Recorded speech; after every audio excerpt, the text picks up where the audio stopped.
E aí, gente, vamos pro próximo vídeo. Esse aqui é um complemento, né, do vídeo de análise AC que eu fiz anteriormente. Mostrar algumas outras coisas diferenciadas para vocês fazerem com a ferramenta. Tá? Naquela análise AC que a gente estava realizando aqui da função de transferência, o que a gente pode fazer? Tá? A gente tem a opção, se a gente clicar aqui na escala, de trocar o texto do gráfico, botar alguma coisa, e a gente pode trocar a escala. Notem que aqui a escala está linear dB, para indicar que a variação ocorre de maneira linear. Aqui embaixo, na escala de frequência, quando a gente simula, a gente escolhe se a gente quer linear ou log, né? Linear ou logarítmica. Note que aqui ó, a escala está log, né? Porque ó, 10, 20, 30, 40, 50, 60, 70, 80, 90, 100. É com esse espaçamento. Mas se a gente quiser, a gente pode colocar a escala do eixo Y de outra forma. Aqui nós temos a opção linear, linear em dB, que é o que está aqui, que é o padrão que o pessoal utiliza, e log. Se a gente optar por escala linear, o que vai acontecer? Note a resposta do filtro, como é que fica na escala linear. Aqui eu vou ter o 1, que é em 1 volt mesmo, e aqui eu vou ter o valor efetivo da tensão naqueles pontos. Aqui nesse ponto, quando a gente simulou antes transiente, né, dava quase 900 milivolts, 900 e poucos milivolts, né, que era...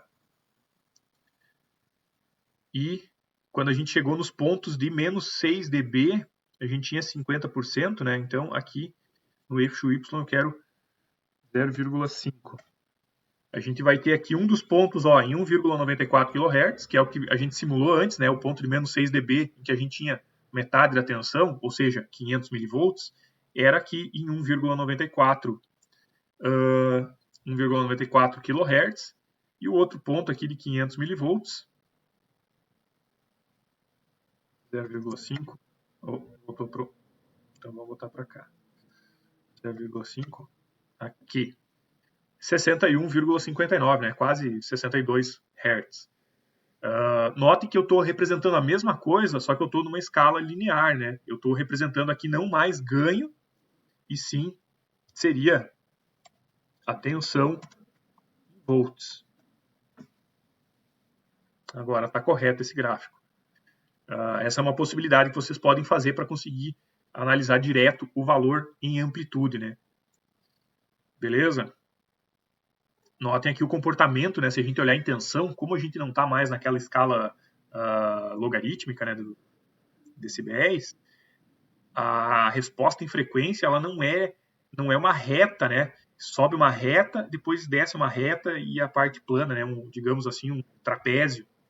Ela ocorre de um formato bem característico, né? Que a gente tem uma atenuação ocorrendo nas duas pontas e ela, conforme aumenta a frequência, como a escala aqui do eixo X é logarítmica, ela parece que ela não é linear, né? Parece que ela é mais acentuada. Beleza? Esse aqui é um dos complementos que faltou da simulação anterior. Tá? Isso facilita um pouco para algumas coisas. O que faltou? As outras análises AC faltaram, né? Essas duas que a gente tem fazem a mesma coisa do que o que a gente viu aqui na análise DC, tá? Então, se a gente colocar aqui análise AC, calcular tensões nodais, a gente aqui já vai ter o valor, né, da tensão de saída. Se eu clicar aqui com o multímetrozinho no nó, ele vai me dar a tensão. Ó, nível DC 0, amplitude 500 milivolts. Por quê? Porque a frequência desse circuito aqui, é indicada a frequência aqui? Não. Mas a frequência que está selecionada na fonte é aqueles 1,94 kHz, que justamente a gente tem os 500 milivolts. Ou seja, atenuação de 50%. Beleza? Mas quanto é a tensão nesse nó? Aí clica. Isso é a mesma coisa. Quanto é a tensão aqui, perdão, nesse nó? 354 milivolts RMS. E aqui eu tenho o valor da amplitude em valor de pico, né? Vamos ver aqui, mesma coisa, se eu clicar aqui, aliás, aqui no ponto do resistor, ó, eu tenho 1 volt de amplitude e o valor RMS é 0,707. Vou clicar aqui, é os mesmos 501 do anterior, praticamente, ó, muda muito pouco, porque justamente quem está fazendo a atenuação de frequência alta é esse cara aqui. Tá? Eu não acho muito útil essa análise, tá? E nem essa outra análise aqui, ó, da tabela de resultados, justamente porque isso é importante em circuito de corrente contínua, né, em tensão alternada, em filtros, isso é um pouco irrelevante, porque a outra análise que faz a resposta em frequência do circuito, ela é muito mais útil, muito mais rápido de fazer a análise, mas pode vir a ser útil. Uma outra coisa que eu não falei lá num dos primeiros vídeos, né, que era o de análise DC, nós podemos fazer uma análise da função de transferência DC. Tá? O que acontece na DC? Ao invés de eu aplicar o senoide, ó, vou colocar uma fonte DC, vou botar aqui uma fonte DC, pegou já nos terminais? Pegou, beleza. Coloquei uma fonte DC, e eu posso fazer uma análise DC da função de transferência DC, e aí eu vou variar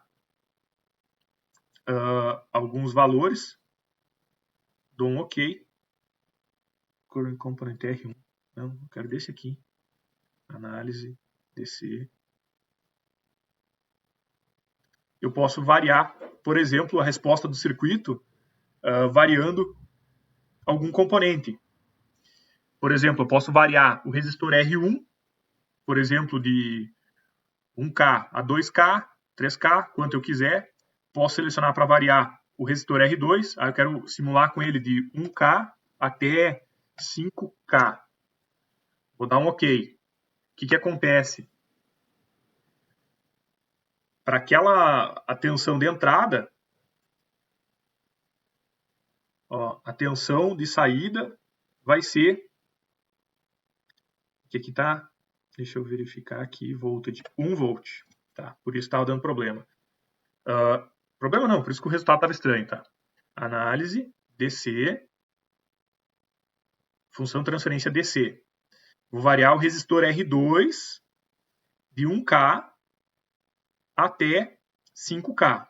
Como eu estou aplicando 1 volt de entrada aqui, ó, no circuito, o que vai acontecer? Quando tem o valor de resistor 1K e 1K, eu vou ter um ganho de 2, então vai sair 2 volts. Quando eu estou aplicando agora um resistor de... Deixa eu organizar melhor aqui. Assim. Assim. Beleza. Eu tenho 1K e 1K, vai sair 2, né? Porque o ganho é 1 mais esse dividido por esse. Vai sair 2 volts. Agora, eu tenho o valor de 2K aqui nesse resistor, eu vou ter 2 dividido por 1 dá 2, mais 1, 3. Então, vai sair 3 volts. E assim por diante, né? Conforme eu vario a resistência, essa resistência vai variar o ganho do circuito. E variando o ganho do circuito, obviamente, a tensão de saída vai ser cada vez maior para aquela mesma entrada, tá? Essa é uma forma de fazer análise em DC. Outra coisa que pode ser útil em análise DC, geralmente é coisa que importa, é a gente alterar o valor da entrada DC para o circuito. Eu quero variar, por exemplo, de 1 volt até 5 volts. Dei um OK. E aí vai fazer o quê? Ó? Quando eu tenho 1 volt aplicado na entrada para esse circuito, sai 2. Quando eu aplico 2 volts, sai 4. Quando eu aplico 3 volts, sai 6. Só isso. E aí a gente consegue observar o ganho, né? Só que esse ganho aqui vai ser em corrente contínua, né? Se a gente fizer uma análise transiente, a gente vai ver que vai sair duas retas. Uma outra coisa interessante dessa análise é essa análise de esterese, mas eu não consegui fazer funcionar aqui agora e não vou entrar nesse detalhe. Mas é uma forma que a gente tem de fazer variar Da mesma forma com que a análise AC varia o valor da frequência, não da amplitude, mas da frequência daquela fonte, aqui na análise DC ocorre a mesma coisa, mas a gente pode variar tanto a tensão que essa fonte aplica, quanto algum componente do circuito e observar o comportamento do circuito com aquele range de valores variando. Beleza, gente? Então, esse aqui vai ficar um vídeo mais curto, tá? Mas é mais um complemento dos anteriores. Beleza? Então, por hoje é só de simulação no TINA. Até mais!